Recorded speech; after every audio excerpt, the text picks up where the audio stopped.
Alex will be here soon then. Thank you. Appreciate it. You didn't have to do the heavy lifting yourself, I see. Thank God. Hello, I'm assuming this is yours? It is. It's big. I'm here today at a weapons range to meet with Rick. He might possibly be interested in purchasing my 1782 Spanish cannon. I think the cannon is quite large and heavy, and even though I have a good amount of property, it takes up a lot of room, and that's why I want to sell it. I'm hoping to get $75,000 for the cannon today. It's super cool. So tell me a little bit about it. I can't tell you much. The most I could tell you, it's a 1782 Spanish cannon. My grandfather was in the military. Possibly he collected it. It's just come down through the generations. It wouldn't shock me if the U.S. government bought this right around the War of 1812. Really? We had like next to no manufacturing for cannons and stuff like that, so we were buying them from Europe, and we'd buy anything we could get. So that's probably a good idea how it got here. I'm impressed. It's really cool. I mean, so 1782, so that had to be Charles III, and this thing has the amazing engravings on it, but completely obvious that this carriage and the cannon are from two different eras. So we got a Frankenstein cannon going on here. Yeah, I mean, you can date the wheels because these bolts right here are much more modern. They started making bolts like that after like 1930. Okay. So we got 18th century cannon, the carriage probably 19th century, and the wheels are probably 20th century. So Alex is gonna know a lot more about this than I do, so we're gonna have to wait on him. In the meantime, how much do you want for this thing? I'm asking $75,000. That might be a right price, I'm not sure. Has anyone in your family ever fired it? No, they haven't. I know you wanted to though, right? My husband wanted to, but I'm happy to let you guys do it, who are more professional. I guess we'll just wait for Alex. Sounds good. And I'm hoping he brings some gunpowder with him. Oh, there they are. Found Alex, Rick. Helping the old man out? I mean, I'm helping Alex out. I'm gonna be back over there and help the old man out as soon as I get next to you. Nice to meet you. Nice to meet you, Alex. Well, this is it. Yeah, this thing is a monster. I mean, I saw photos of it, but I didn't actually realize it was quite this big. But this is gorgeous. Where would you have found a cannon like this? It actually says it. Yeah, so there were two main foundries in Spain at the time, Barcelona and Seville. This one is Seville, and then the date, and this is May 1782. And this thing would have been cast as solid bronze. They used bronze because bronze was stronger and it was better at sea. The salt didn't degrade it like it did iron. The other thing about bronze is it was expensive. And at the time, they did care about money, they did care about status, and bronze was much, much easier to embellish than you could iron, which is why you see this very ornate royal cipher. And also, every Spanish cannon always had a name, which is up here on a scroll. It's so cool. So this part of the cannon's called the chase, and this is a scroll, and it's El Tronador, so that's the thunderer. It's awesome. I'm in love with this thing, but it's the tube. I don't really care much for the carriage. This would have had originally a very hardwood carriage, so it's a late 19th century carriage in order to make this a great display piece. Would you polish it up? No, no. Polishing this up would be like an absolute crime. This is what collectors love. So she wants $75,000 for it. Okay, I don't know if that's a great price. I don't know if this thing will blow up when we fire it. There's a million things we need to know. So if we want to fire it, I think my suggestion would be that we do a little bit of a lighter load for powder. And instead of a traditional cannonball, we will pack it with shot, basically, because even though it's solid bronze, It is still over 200 years old. Exactly. And, and if it does fail, it's much better to have it fail under low pressure than high pressure. And once it shoots, I think it'll be better to have the value conversation then. All right, load her up. All right, all right. I'm a little scared to see it get fired, but I'm hoping if we fire the cannon and it works, that will get me that $75,000 price. All right, Rick. So this is the charge. It's 8 ounces of black powder. They'd normally use between 2.5 and 3 pounds. But it's still gonna give us a good bang. Oh my God. And these are the projectiles. So it's a canister shot. So this is 50 musket balls. And the idea is much like a shotgun, when it fires, it spreads out. All right, it's all you now. All right, yep. So this pokes the powder bag. You take the fuse and stick it down into the black powder bag. Fire in the hole. You stole my line.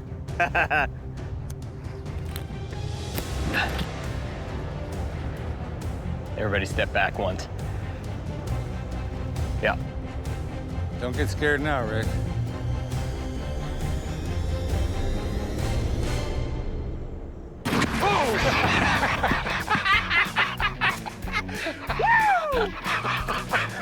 Oh my God. This thing fired so well. I mean, boom, and you just feel the concussion right into your chest. But it was great. Wow. Has been hit. I mean, it did hit it. I could see it from Yeah. here. Oh, I felt that. That's good news for someone. It is. All right, so what do you think of it? Fires like a champ. It didn't blow up.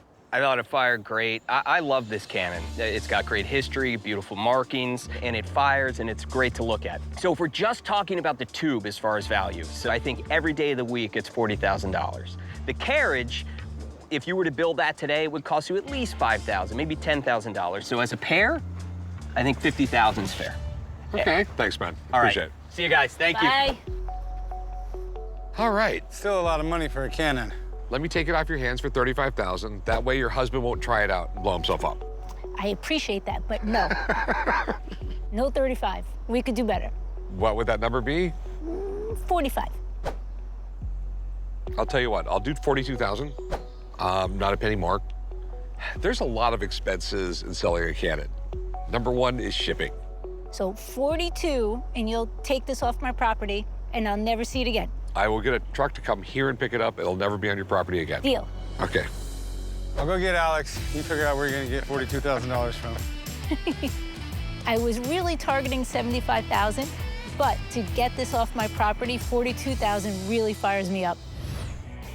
Well, Sean, what'd you do? Bring me out here to show off? I thought we were shooting guns. How you guys doing? That's a really big gun. Yeah. I'm thinking it's a 18th century mortar. Where in the world did you get it? I bought some property, and this was in one of the sheds on the property. It was just covered up, and Someone used it for home defense? I reached out to the guys today because I'm interested in selling my 18th century mortar. It's 3 inches thick. It's got a 10 to 12 inch bore, and it weighs about 2,000 pounds. I'm hoping to get $50,000 for my mortar. I think that's a really good and fair price. This has got to be one of the most random things in the world to find. I mean, it looks like a mortar. Is there any marks on it or anything? I did not see any marks on it whatsoever. Well, it doesn't look like a Civil War mortar because they were a lot shorter, and they were like iron. This is obviously bronze. I know they came out with mortars right around the 1700s. They were crazy devices. Basically, they lobbed shells and hopefully timed it right where it blew up right before it hit the ground. You're looking to sell it, right, Sean? Yeah, I don't need it, and I really don't want to take it anywhere else. Okay, any idea what you're looking to get out of it? I'm trying to get like 50 for it. I think that's a pretty fair price. $50? 50,000? $50,000. Yeah. I mean, I don't know. I mean, we've bought smaller versions of this and made plenty of money, right? No, I've had a mortar before, but it was like not nearly that big. I knew we were gonna shoot something when we came out here. I didn't really know it was this. Realistically, the only person I'm gonna trust to fire this thing off is gonna be Alex. I'll be right back. I'm hoping the expert can give us a good date on the mortar, and I'm hoping that we can fire some rounds out of it if possible. What's going on, Alex? How you doing, Corey? Hey, Rick. How's it It's going? big. Wow. This thing is giant.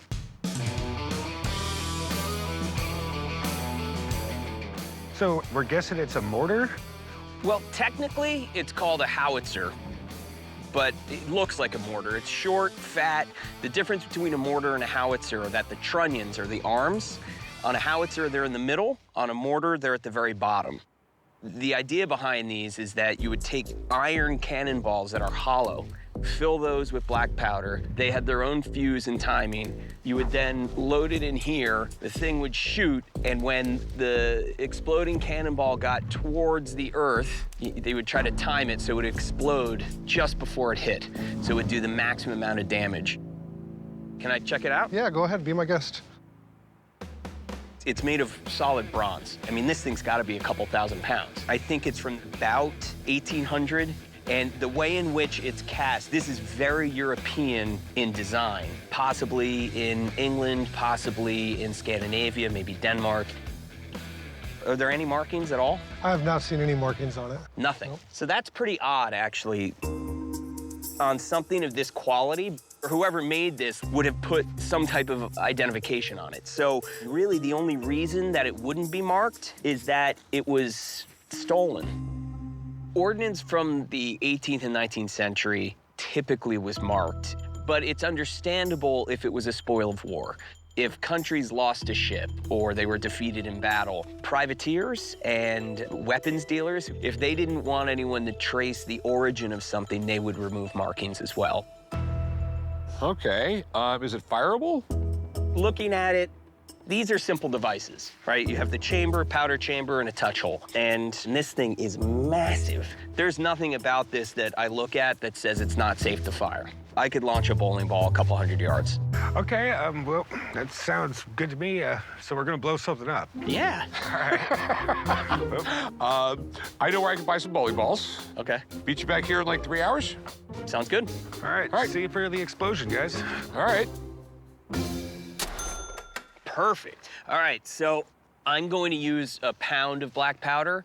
That chamber is large enough for about 5 pounds. Okay. So we're gonna see about 1/5 charge. But the surprise is, if you look down range, there's an old car. And I really wanted to simulate the idea that these things used to shoot exploding balls. So the car's been rigged that if we can hit it with a bowling ball, the car will explode. All right, so I'm gonna stand right over there Yeah, and hit the deck if something comes towards me. yeah, I wouldn't worry about that. Cool, let's lob some bowling balls. All right, this is gonna be a little scary. The good news about this howitzer, it has almost 3-inch thick sidewalls. And I have looked at it and inspected it well, so I'm confident it'll be fine. I wouldn't fire it if I wasn't. And here we go. Here we go. Fire in the hole! This is gonna work. Let's hope. The calm before the storm.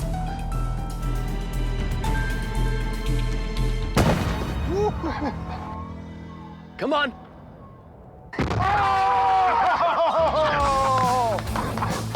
That was awesome. This thing fired perfectly. The coolest thing is when that bowling ball went up into the air, it had this like whistling sound from the holes, and bang, right on the car. Oh! Whew. Thankfully, it hit it. Car's gone. It obviously works. It works great. All right, so the howitzer is not in a million pieces. We're still alive and the car blew up. So Yeah. what do you think it's worth?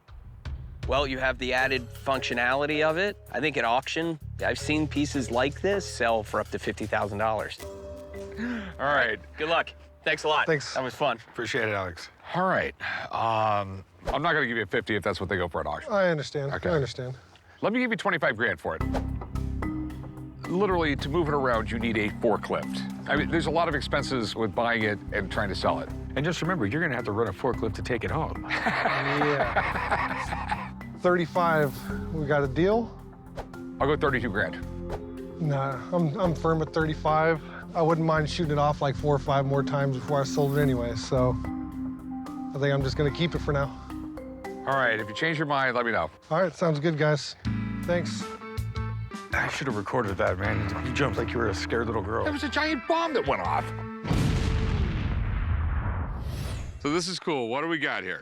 I have the cannon that Higgins used in Magnum PI. What's Magnum PI? Really, dude? Magnum PI was a show in the 1980s. He lived in this giant house owned by some mysterious rich dude, and Higgins lived there too. Talking about the hairy dude that always drove around the Ferrari? Yeah. God. Okay, I got you now. I know what you're talking about, yeah. I called the guys down from the pawn shop today to check out my antique cannon. They always bring big bucks at the auctions. I'm looking to get 50 grand today, and the lowest at this point might be 30. In the 1890s, let's say a guy had a 150-foot yacht, you wouldn't want to have a little toy cannon on there. It would look silly. So you have this. So this was just used to signal people, or? Yeah, it was never intended to shoot anything. Okay. This thing is awesome. You just don't see them this big because how many 200-foot yachts were there back then? Not a whole lot. All right, so how did you get this thing? I picked it up from another collector friend of mine. Okay. And I have pictures of the cannon in Magnum PI. Magnum PI was an iconic show back in the 1980s. Rick, look at this. You gotta be kidding me. That's pretty damn good. What's it like to work with Burt Reynolds? Who? Burt Reynolds, Magnum PI.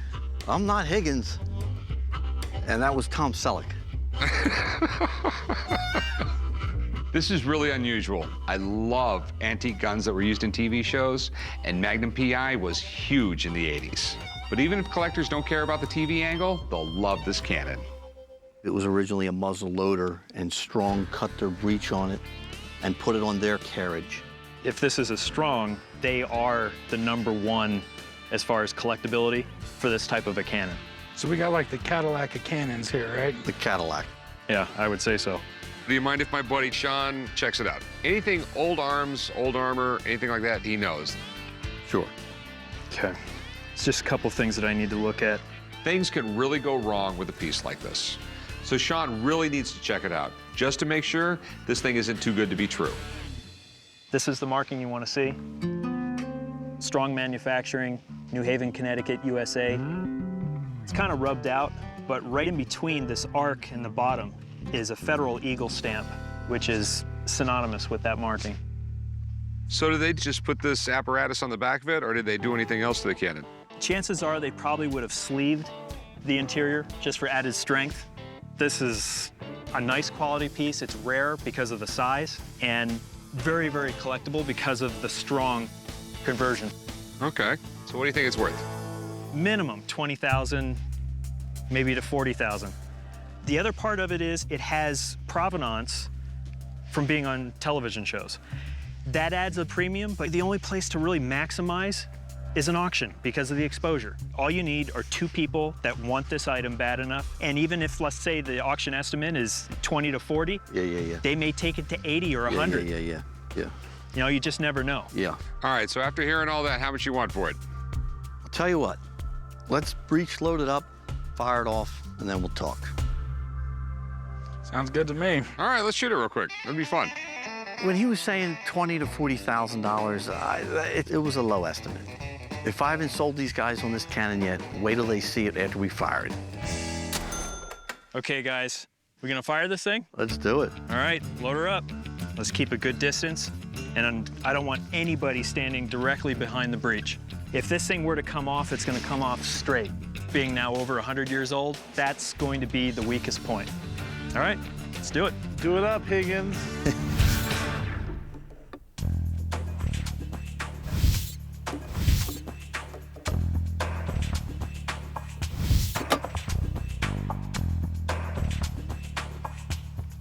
Ready?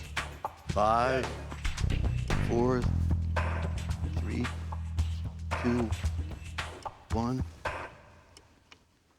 Fire.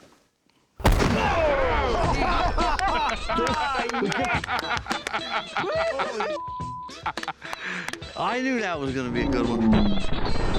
Oh my God. Wow. Nice.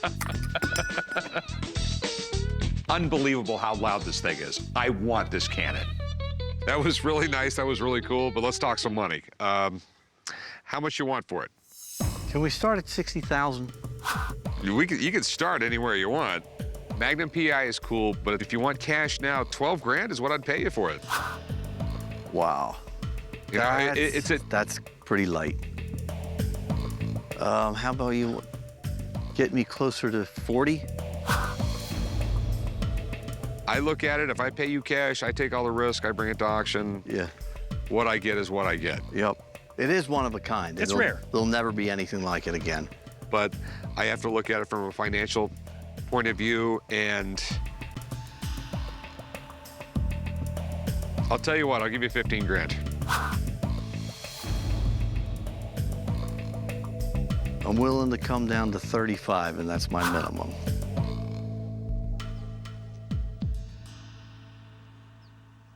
You know, it's cool, dude, but I mean, we're just not gonna be able to make a deal. That's all right. Okay? Yeah. Hey, thanks for showing it to me. Thanks for shooting it. That was awesome. He made a big mistake. He could have made a ton of money. I think he's kind of looking like a dumbass. So that's the Cannon. Yes, sir. It's a little bigger than I imagined. Right? So this is what you brought me out here to see. Yeah, it's a mountain cannon, which means that it's designed to be put on a bunch of mules. So basically, it's a cannon you can disassemble. Yeah, so you could literally like take it to the top of that mountain up there and just rain down terror and hell and damnation. You know what I mean? I called the guys from Punch Up Down to see if they were interested in buying my British cannon. I don't really know too much other than it's old and expensive. Condition-wise, it's great. It stays in the storage unit and it's been oiled, so it should be good to go. I'm trying to sell the cannon for $50,000. Look at that thing. So where'd you get this thing? So back in the 70s, my dad picked it up from a private dealer, and he ended up willing it to me, so I've just been hanging on to it. Okay. You know, it's obviously British because it has all this Latin on it, and the crown. We have 1902 on the carriage. Do you have any paperwork with it? I have the ATF paperwork that came with it, but that's about it. Can I open up the breech? Yeah, go for it. I should. Maybe I'm doing it wrong. You know, we have a guy coming down here to do all this stuff, You know Dad. what, son? You know, I'm having a good time here, right? Well, here's a few things. We're gonna have to know if it works. If it fires and it works, that's one thing. If it doesn't, then it's just redneck lawn art to me. Did you say redneck lawn art? Yeah. That's the only person that puts a cannon in their front yard, man. I'm sorry. I keep it in a storage unit, so we're good. Okay. How much you looking to get out of it? So I kind of did some homework, and they're kind of expensive, so maybe about 50,000. How much? 50,000. 50? 50. Okay. To tell you the truth, I have no idea. If we just hang out for a little bit, I got my buddy coming down. He'll look at it, and if there's a deal to be made, there's a deal to be made. Cool. Well, I'm gonna go sit in the truck and wait for Alex because it's cold. Wow, that is good looking. Sort of the nickname for these are called screw guns because this big collar here, this part comes off and the whole thing unscrews so the muzzle and the breech become two pieces. So you could put them on mule trains and get them up into the mountains and set up the gun in under 10 minutes and be firing.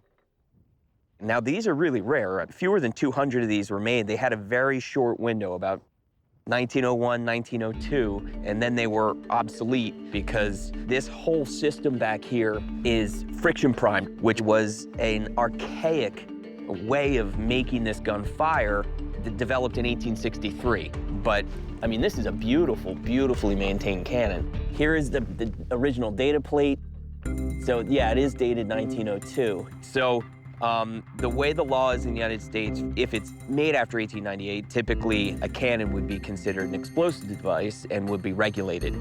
This is not because of that friction prime system. Because it's such an archaic system, this is still considered an antique. And so you can certainly buy it if you like it. There's nothing legally stopping you from doing that. Do you mind if I open up the breech door and take a look? Go for it. Yeah. Ooh.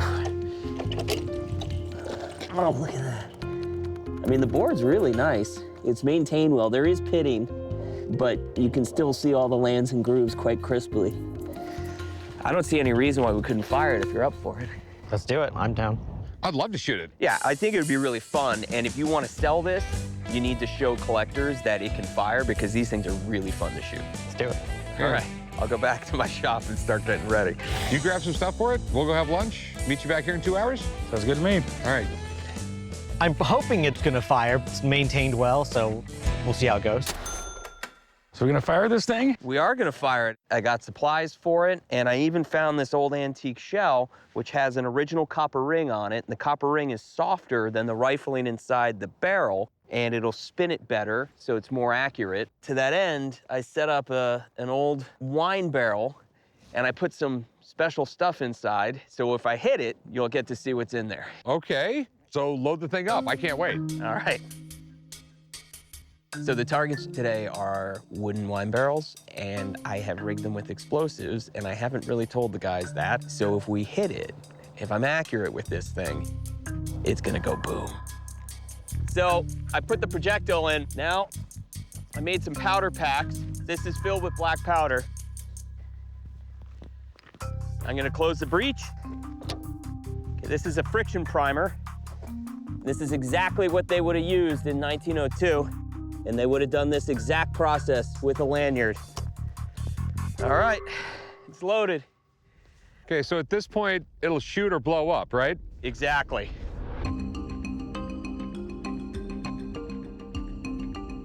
Fire in the hole!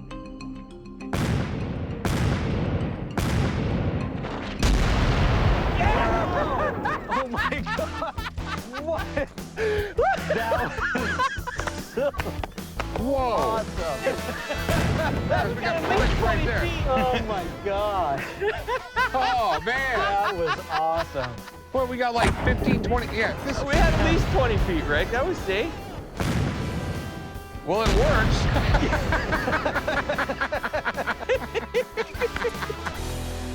That is called shrapnel. I got to admit, mega cool. Okay, Mega cool. so tell me, what is this thing worth?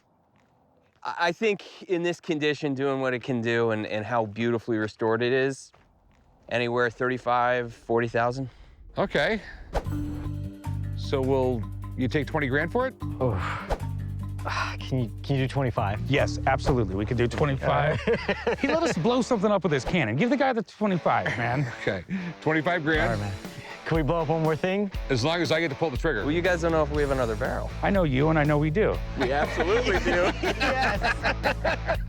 I'm totally happy with the 25. It was just sitting in the storage unit collecting dust, so if these guys can take it and start shooting it, you know, that's totally okay. I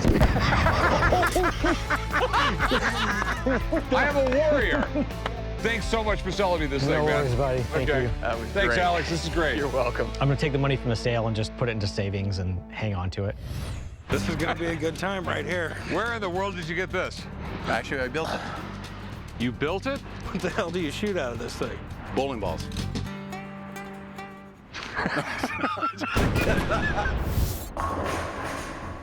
I decided to come to the pawn shop today to see if I can sell my bowling ball mortar. I've built several mortars over the years, and I'm usually pretty accurate with this. We've hit targets anywhere from 100 yards up to 815 yards away. It's worth around $15,000 to $20,000, and that's what I'm willing to take. You built this yourself? Have you fired it? Yes, we've fired it about 10 times now. Have you built these things before? Yeah, we've made several of them, various sizes. We compete with them throughout the West. We go to anywhere from 5 to 10 competitions each year. I mean, it looks like a 17th, 18th century mortar. Looks like a cannon to me. There's a difference between a cannon and a mortar. What is it? A cannon fires into something, a mortar lobs into something. So if you got a big castle you're trying to get into or a fort or something like that, you can lob these over the edge of it. And they just destroy things. Any rooftops inside, they would keep on going until they hit the bottom floor, plain and simple. Mortars have been around for hundreds of years. They revolutionized warfare. It was hard enough defending against a regular cannon. Now they had to defend themselves against 100-pound balls falling out of the sky. What'd you build it out of? We built it out of a heavy sleeve. It's about 2 inches thick. It's a military-grade oxygen tank that we cut. We inverted that. We put our powder chamber in there. It's about 6 inches long or so. But the bottom's an oxygen tank. Yes, it's a military-grade, half-inch thick oxygen tank. And that's supposed to handle all the pressures and everything? Yes, sir. I mean, it just concerns me having that oxygen tank back there. I mean, you got the barrel that's 2 inches thick, but you got the, the back of the bore, which takes all the pressure at only ½ inch. If you don't have the correct metal and the correct design and the correct welding, this mortar is not a mortar anymore. It's a giant pipe bomb, and I'm not going to be near this thing when he lights it off. What do you want to do with it? Sell it. How would you want to sell it? Because I have several of them. I build them and shoot them and sell them and compete with them. How much do you want for it? I'd like $15,000. I mean, I'm interested in it. I think I might be able to do something with it. Before I even want to talk about buying it, though, I want my buddy to check it out, maybe shoot it, and maybe we can do some business. That sounds good. All right, sounds like a plan. This thing looks awesome. There's a big group of mortar enthusiasts here in Las Vegas I think I could sell this to. The only question is, will this thing blow up in my face? This is what I called you about. All right. An old coal hearn. That's a nice replica. So what would you like to know, Rick? My major concern is this thing safe? Because I can't resell it. I don't want to keep it for myself. I don't want to fire it if it's not. I guess that's understandable. I appreciate the safety factor. I'm an expert in cannons, mortars, and handguns. When I'm inspecting a mortar, I look for the integrity of the wells, the integrity of the material used in the design. If they're not constructed properly and welded together correctly, the force of the propellant can separate the components, and that's very dangerous. Mortars mainly lob. The trajectory is governed by the elevation plus the powder charge. The larger the powder charge, the further the trajectory. So do you think it's safe to shoot? Number one, this is not cast iron, this is modern steel. It's 10 times stronger than the old cast, the way they were originally made. I see it's got multiple passive welds on there. The components are very strong. I believe this particular one here weighs about what, 700 pounds? Yeah, about 700. I would think that it would be safe. Okay. But just like any other firearm ever made, there is always danger involved. I wouldn't be afraid to fire it, but I'm not going to fire it. Okay. Thanks, Leroy. I appreciate it. You bet. Now that I know it's safe to fire, there's no question. I want it. It's one of the coolest things I've ever seen. I can't wait to load it up. But before I can do anything, I got to get it for a price that makes sense. All right, so you want to sell it? Yeah. So how much do you want for it? You know, like I said, I'd like $15,000 for it. I mean, no, realistically, what do you want for it? Give me an offer over 10. You know, I'll give you $4 grand for it. No way. No way. I wouldn't even take it off the trader for $4 grand. I know, but you have to look at my situation. You know, I got to try and resell this thing. Right. Okay, and it's going to sit for a long time. You know, No. People do not walk into my store too often going, hey, dude, do you got a mortar? You know why? Because you don't have them. $5 grand. Let's split the difference, $7,500, and Ron, I'll do it. $6 grand. You know you're getting a good deal. Yeah, I got to sell this thing. $7,000, we'll call it good. $6,500. No, 7. $6,500. Go 7. I'll go $6,500, and you got to shoot it for me.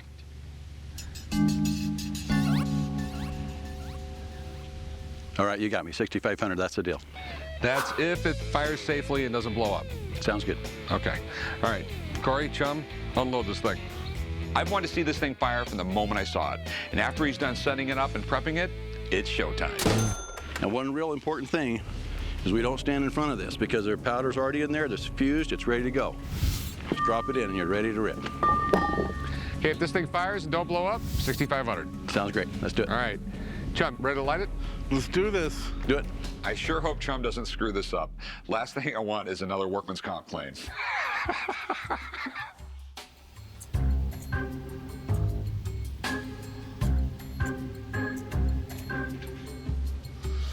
Fire in the hole!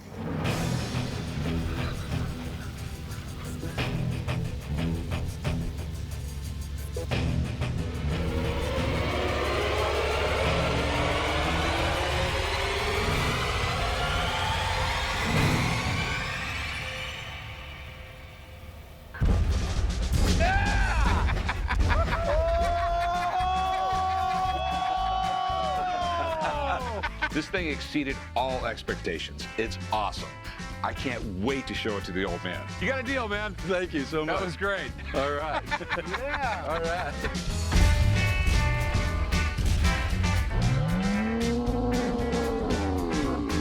Talk about adding extra security to the shop.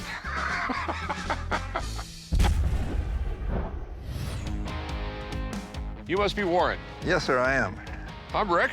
Corey. And this is the big gun. Well, it's bigger than some. I have a World War II Japanese aircraft machine gun that was taken out of an airplane used on the December 7th Pearl Harbor attack. I'm looking at selling the weapon because it's something that should be on display for the public. I'd like to get $10,000 for the weapon. So exactly what is this? This is a World War II Japanese aircraft cannon, type 99, 20 millimeter.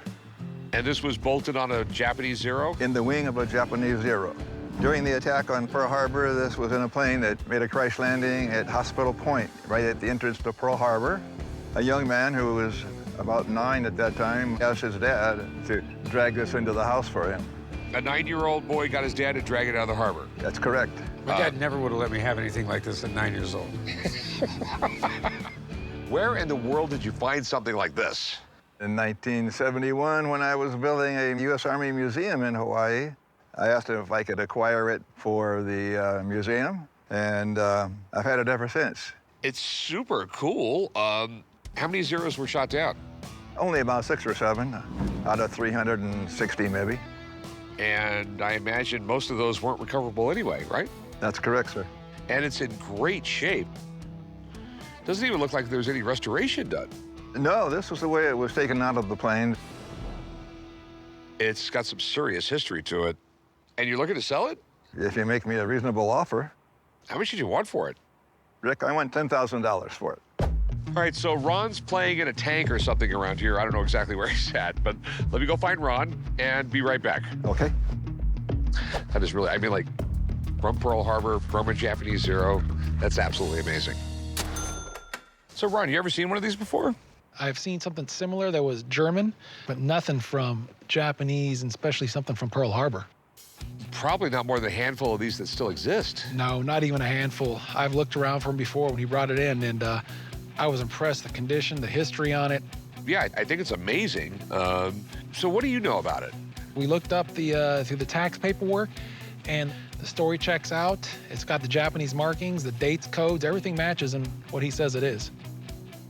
So is the barrel cut or anything like that? The barrel's plugged. Back in the day, that's what they did by welding up the barrels.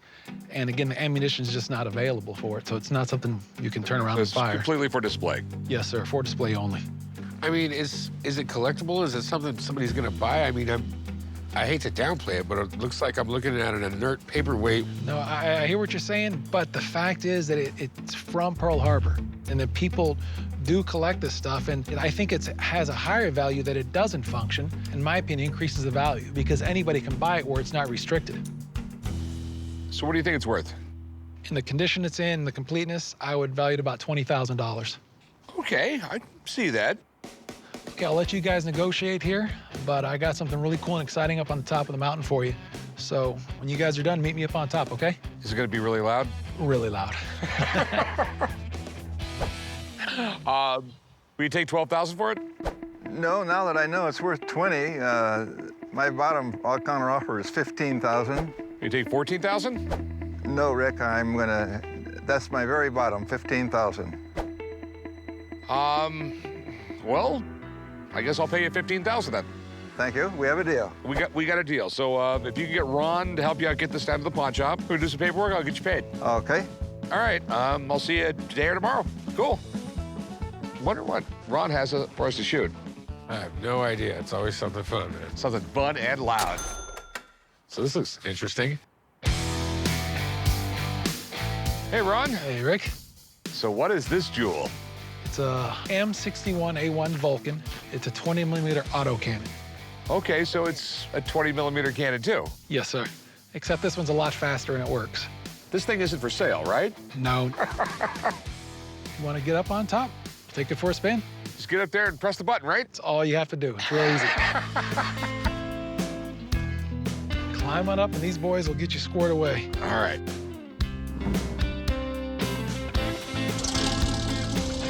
Here we go, guys.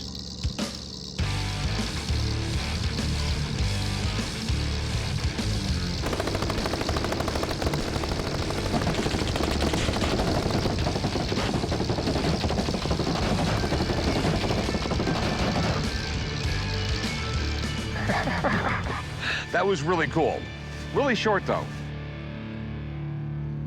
So how many rounds was that? That was 50 rounds. It seemed like 3 seconds. No, it was about 2.5 seconds. Did you hit anything? Oh, I destroyed this truck. I mean, they aimed it for you. No, I aimed it. Instead of calling me Rick or Dad, just call me the marksman. I'll get right on that. I know you. You're the guy who sold me the LeMat revolver, right?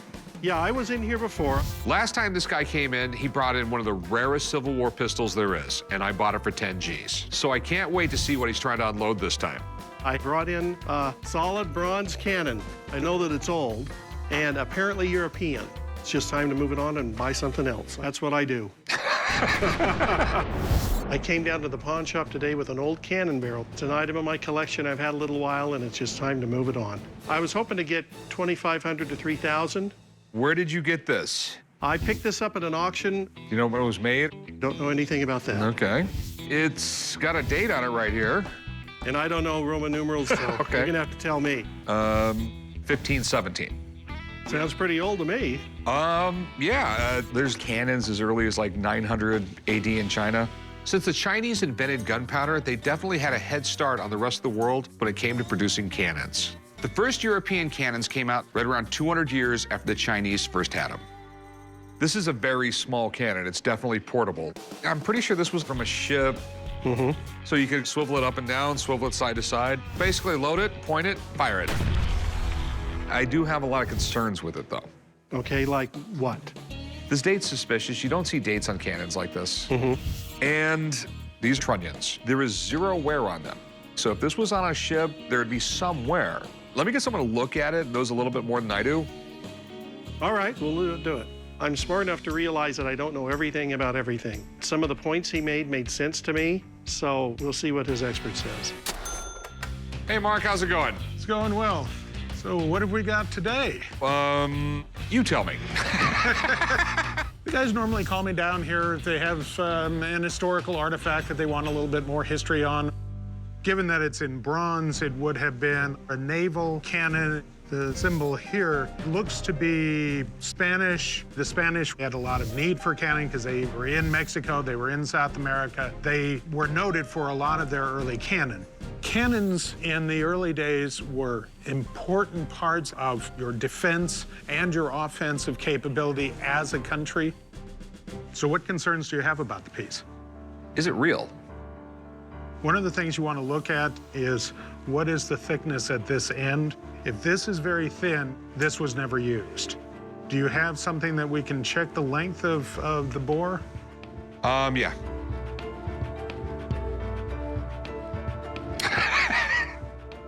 All right. Yes, thank you for leaving the scabbard on. Okay, now it's up against the end. You got it? Good. Let's check the length here. This is rather thin. This gives me pause. Plus, these images are wrong. These are not 16th century images. And the trunnions were always cast into the cannon. They were never applied to the cannon afterwards. And these are. What you have is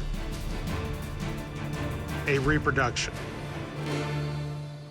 That's, obviously not what I intended when I bought it. Thanks, man. I appreciate it. Not a problem. All Good right. to see you again. All right, you didn't ruin all my day, just most of it. All righty, have fun. It was made to be a decorative item, sort of like having a nice picture on the wall or something like this. You can have a nice cannon in your living room. Well, you do have a pretty garden piece. So I guess, unfortunately, we're not going to be able to make a deal. All right, well, appreciate it. Have a nice day. You bet. I've been buying and selling this stuff for a long time. I've made enormous hits, and I've had some pretty dramatic losses. I find it better just to move on.